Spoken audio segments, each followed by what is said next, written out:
Buenas noches, compañeros y profesor. Nosotros somos el equipo 5, integrado por Isabela Aide, Luis Ángel, Diego Ángel, Carla Cuevas, Yael Sandoval y yo, Sofía Abigail, su servidora. El tema a tratar el día de hoy es la Ciudad de México.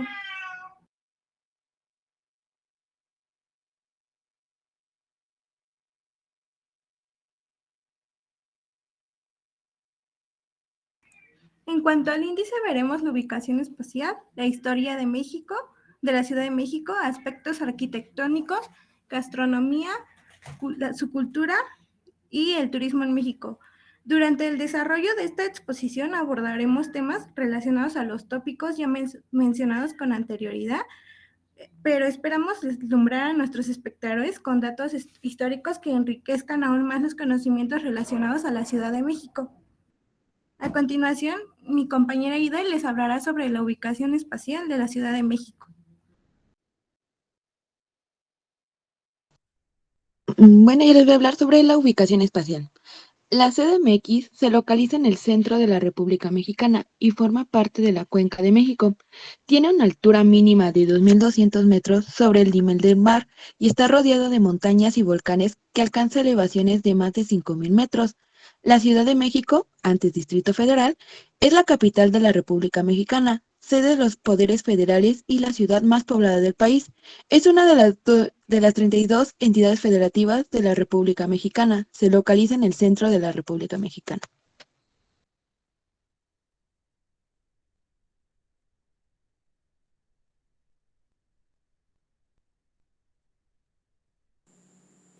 A continuación, hablaremos un poco de la historia de la Ciudad de México. Siguiente diapositiva, por favor.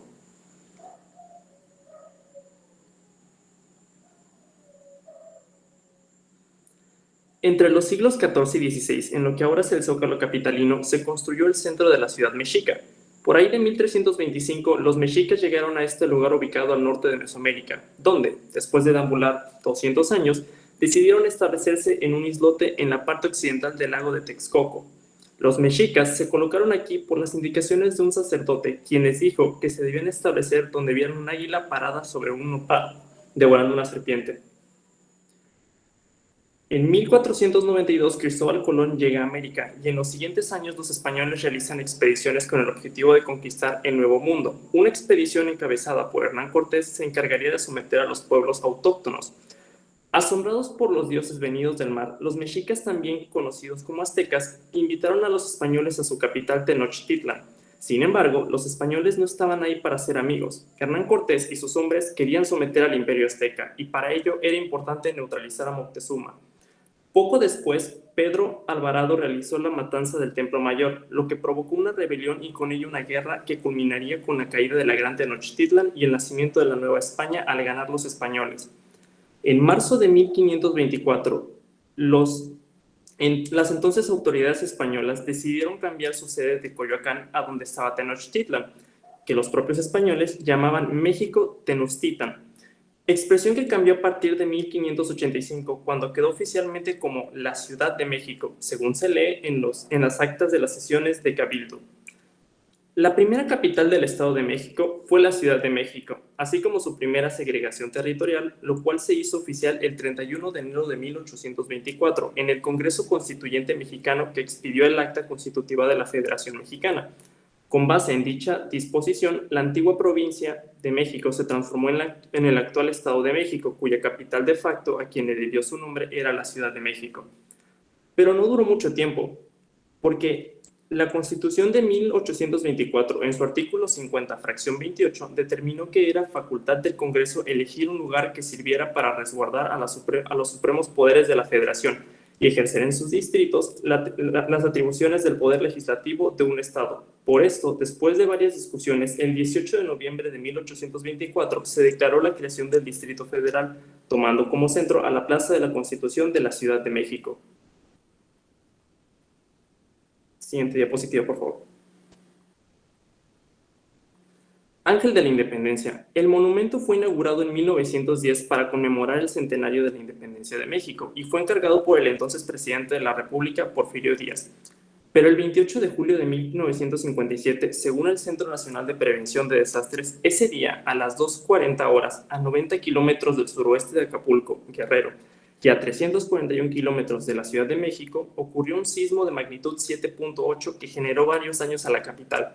Este hecho quedó dentro de la historia debido a que derribó el Ángel de la Independencia, aunque después de 14 meses de restauración el monumento fue reinaugurado en septiembre de 1958. Siguiente diapositiva, por favor. Tenochtitlan, Ciudad de México o Distrito Federal. Primero dejó de llamarse Tenochtitlan después de la conquista de los españoles, quienes en 1585 decretaron que se llamaría Ciudad de México. Sin embargo, 3 siglos después, en 1824, el Congreso decidió que la capital tomaría el nombre de Distrito Federal, pues albergaría los poderes de la Federación. Por último, el 29 de enero de 2016, Enrique Peña Nieto firmó la promulgación de la reforma política de la Ciudad de México, con la que el Distrito Federal dejó de existir y pasó a ser de nueva cuenta la Ciudad de México.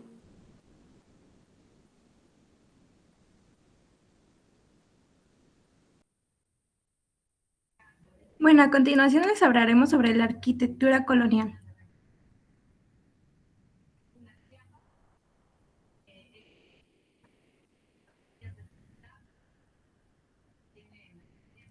En México, la época colonial comprende desde el descubrimiento del continente americano en 1542, cuando España tenía el control absoluto de la ahora República Mexicana, hasta la independencia de México a principios del siglo XIX. La arquitectura mexicana de esa época se enfocaba principalmente en edificios religiosos católicos debido a la necesidad de los españoles de evangelizar la llamada Nueva España, y para lograrlo destruyeron numerosos templos prehispánicos con los que pretendían erradicar las costumbres religiosas politeístas de los nativos, las cuales se basaban en dioses simbolizados en elementos naturales a los cuales rendían culto. Es por eso que en varios sitios con arquitectura colonial encontraremos bajo los mismos ruinas de lugares de rito prehispánico. En general, las nuevas ciudades fundadas eran edificadas bajo el mandato de los reyes españoles y con sus propios cánones, sin tomar mucho en cuenta ni respetar las características del lugar.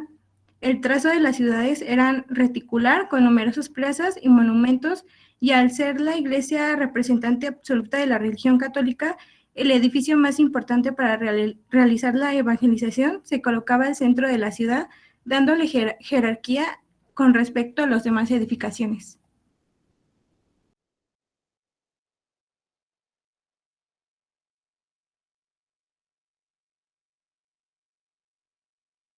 Bueno, ahora les hablaremos algunas de la arquitectura colonial. Primero iniciaremos con la Catedral Metropolitana de la Ciudad de México de 1524 a 1813. Esta podría ser considerada el ejemplo máximo de la arquitectura colonial en todo el continente. Está ubicada en el centro histórico y su construcción tardó 3 siglos en finalizarse por completo. Su estructura narra a través de sus muros las múltiples etapas del México virreinal, pues estos presumen diferentes estilos arquitectónicos, entre los que se reconocen fácilmente elementos renacentistas, barroco y neoclásico, que convergen de manera armoniosa. La primera piedra de la catedral fue colocada por Hernán Cortés en 1524 y la fachada fue finalizada en 1813 bajo la dirección del arquitecto Manuel Tolsa. Siguiente, por favor.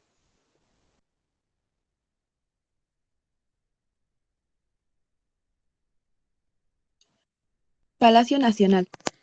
En la época prehispánica, el lugar que hoy ocupa la construcción del Palacio Nacional en la Ciudad de México era ocupado por el Palacio de Moctezuma Xochicóatl, que se desapareció cuando se sustituyó con la conquista de Tenochtitlan.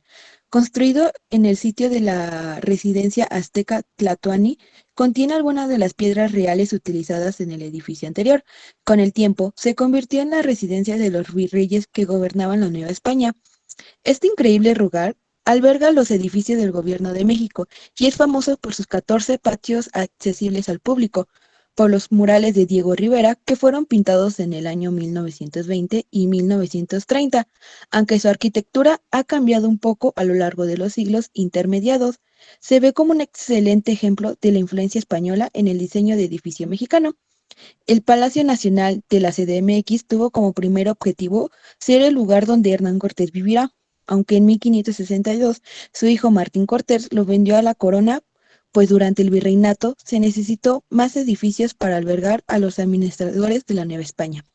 En cuanto al estilo arquitectónico del Palacio Nacional, algunos expertos aseguran que su estilo permanece al barroco español y otros sitúan como el Renacimiento español, pero por su diseño original se ha preferido definirlo como Renacimiento hispánico guatemalteco. Su estilo es una mezcla de arquitectura colonial guatemalteca con influencia neoclásica y francesa. Durante mucho tiempo fue la sede del gobierno central y es sin duda una de las grandes obras de la arquitectura guatemalteca. Abarca un área de 8.890 metros cuadrados y es donde concretó armado y ladrillo revestido de piedra artificial color verde. Siguiente, por favor.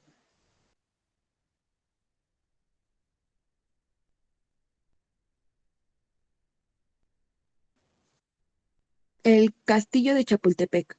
Ubicado en la cúspide que da una increíble vista del bosque de Chapultepec, este impresionante castillo ha servido como palacio, residencia presidencial y observatorio.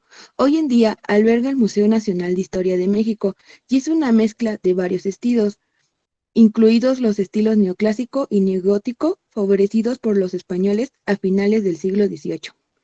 El castillo fue la casa de Observatorio Astronómico, Meteorológico y Magnético de México durante los años de 1878 a 1883. Para el año de 1833 fue la sede del Colegio Militar, época en que comenzó a nombrarse como castillo, y este lugar fue donde se realizó el memorable hazaña de los Niños Héroes en la batalla con las tropas norteamericanas en 1847. En la terraza trasera de la planta baja se puede ver las estatuas de los seis cadetes como símbolos de valor y amor a la patria, pues tener una vista panorámica de la Ciudad de México. El estilo es un estilo de barroco predomina en la construcción. Cada pasillo cuenta con detalles de elegancia e influencia europea. Las habitaciones son testigos de los hechos y decisiones políticas importantes que tomaron, aunque se conservan los objetivos característicos como la elegancia carrozosa, candelabros, platos, tazas, espejos, pinturas y muebles y baños. Los grandes vitrales exaltan el arte del siglo XIX, donde se observan parte de la mitología griega femenina, sin dejar de mencionar las cautivantes jardines y terrazas. La unión de todos estos proporcionan viveza al actual museo. Siguiente, por favor.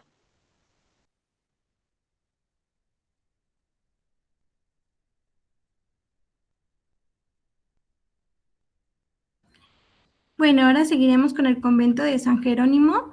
El convento de San Jerónimo, fundado como convento de Nuestra Señora de la Expectación, fue un templo católico que perteneció a las monjas del orden de San Jerónimo de la Ciudad de México, en la Nueva España, y donde destaca la poetisa novohispana Sor Juana Inés de la Cruz. El convento es una construcción que data a finales del siglo XVI y que se encuentra en el centro histórico de la Ciudad de México, a tan solo una cuadra de la estación del Metro Isabel la Católica y a 3 cuadras de la estación Pino Suárez. Tiene una arquitectura que obedece al estilo barroco herreriano. Posee una planta de cruz que consta de una torre y un campanario, una cúpula semiesférica y 2 coros, alto y bajo, destacando este último donde se iniciaban las novicias. Y por otro lado, sus puertas dirigen la nave al convento, que tiene dos portadas hacia la calle. Siguiente, por favor.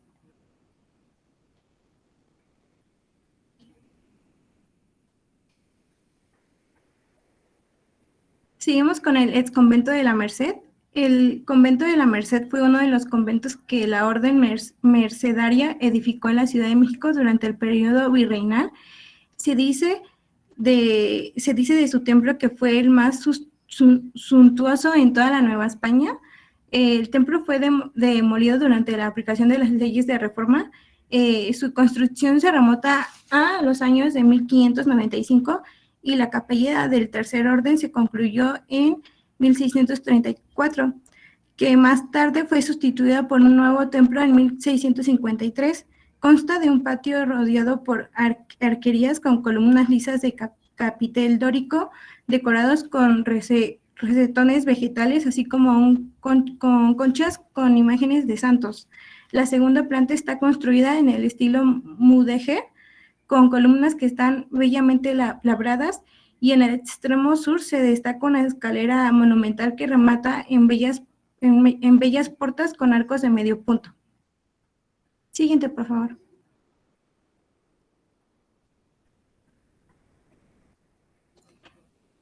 El antiguo Colegio de San Ildefonso, ubicado en la calle de Justo Sierra, este conjunto histórico se compone de dos áreas, una con 3 patios pertenecientes al periodo barroco y otra con fachadas recubiertas con tezoncle y cantera. Fundada por los jesuitas en 1588, el antiguo Colegio de San Ildefonso se transformó en la primera escuela preparatoria de la Nueva España y albergaba a 4 seminarios: San Pedro y San Pablo, San Bernardo, San Miguel y San Gregorio. Cuenta con 2 patios iguales, circundados por corredores de arco de medio punto en sus plantas bajas. La fachada es majestuosa con portadas de cantera con indicios churriguerescos y ventanales a gran altura. Conserva una valiosa sillería que perteneció a la iglesia de San Agustín. En sus patios interiores alberga murales de Diego Rivera, David Alfara y José Clemente Orozco. De hecho, se dice que en sus paredes comenzó el movimiento muralismo mexicano, y su arquitectura, historia son algunos de sus atractivos.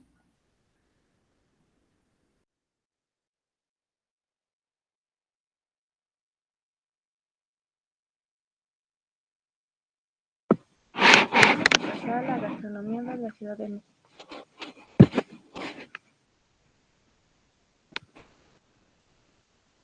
Y bueno, la gastronomía en la colonia fue la época donde la gastronomía de las culturas prehispánicas y la de los europeos se combinaron, dando como resultado platillos representativos de la cocina mexicana.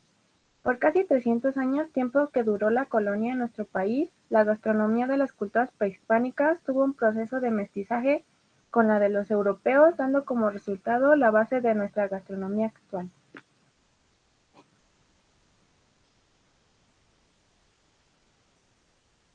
¿Y cómo era la gastronomía en esta colonia? Durante esta época, el maíz, los frijoles y el chile continuaron siendo muy importantes en la cocina, pero con la llegada de productos como la carne de cerdo, el res, el pollo, el trigo y el arroz, alimentos fundamentales en la dieta de los europeos, se crearon nuevos platillos, muchos de ellos joyas actuales de nuestra gastronomía.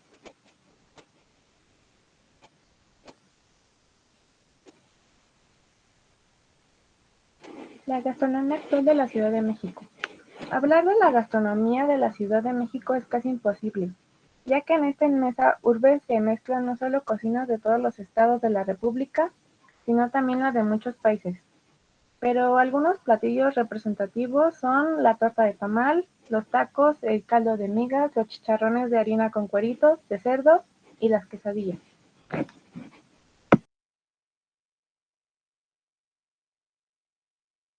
Cultura.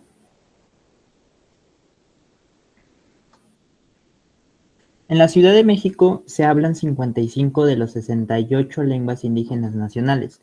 Las de mayor presencia son el náhuatl, cuyos hablantes representan casi el 30% del total, el mixteco con un 12.3%, otomí el 10.6%, el mazateco el 8.6%, el zapoteco el 8.2% y el mazahua con un 6.4%.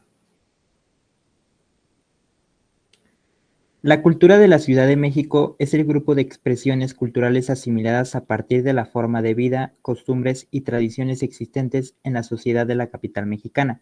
En nuestros días existen varios pueblos originarios que históricamente se desarrollaron de forma independiente a la Ciudad de México, pero por el rápido crecimiento de la ciudad fueron absorbidos hasta formar parte de las delegaciones que hoy constituyen la metrópoli. La mayor parte de estos pueblos se fundaron por culturas como la otomí, la mastlacinga y la náhuatl, e inclusive los nombres de estas zonas son palabras que aluden al náhuatl.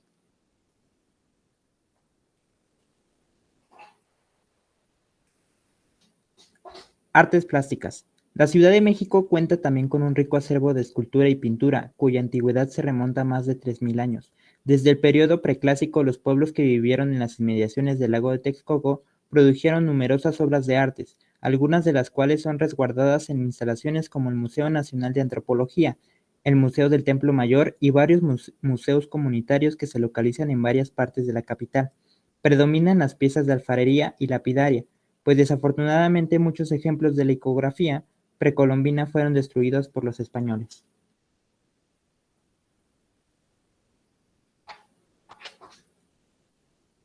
Religión. La ciudad católica. Al igual que el resto del país, la Ciudad de México sigue siendo mayoritariamente católica. En promedio, el 82% de los habitantes de cada colonia de la capital se define como creyente de esta religión. Las delegaciones con mayor porcentaje de católicas son Magdalena Contreras con el 86.6%, Álvaro Obregón con el 85.5% y Milpa Alta con el 85.2%. La colonia Casalco en Magdalena Contreras es la colonia más católica de la ciudad, pues el 93.6% de sus habitantes se considera católico, apostólico y romano.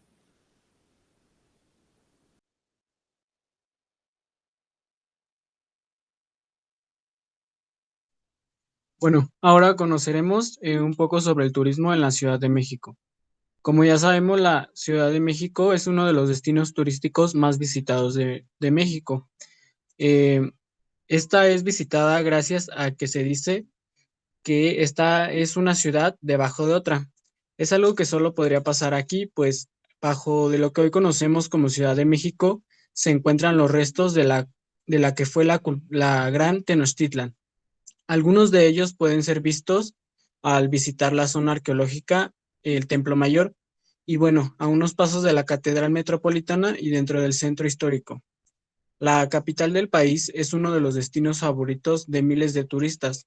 Su carácter cosmopolita, oferta cultural, gastronómica y de entretenimiento. Gracias a su clima agradable que mantiene gran parte del año, con noches frescas y días soleados que permiten disfrutar de los paseos por sus museos, monumentos, parques y plazas. Algunos de los lugares para visitar en la Ciudad de México son el centro histórico, que bueno, el centro histórico de la Ciudad de México es uno de los lugares turísticos más visitados y bueno, ni un día ni una semana bastaría para conocerlo todo, pues es muy grande y tiene diferentes atractivos. Otro de ellos es Coyoacán. Coyoacán es un lugar turístico que te va a envolver en un ambiente bohemio y mexicano.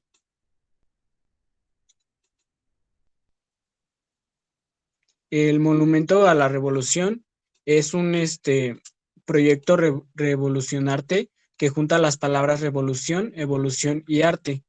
El Templo Mayor es resguarda lo más preciado de nuestra historia y los vestigios de este centro ceremonial dan cuenta del linaje de todos los mexicanos y de la vasta cosmogonía que hasta hoy prevalece.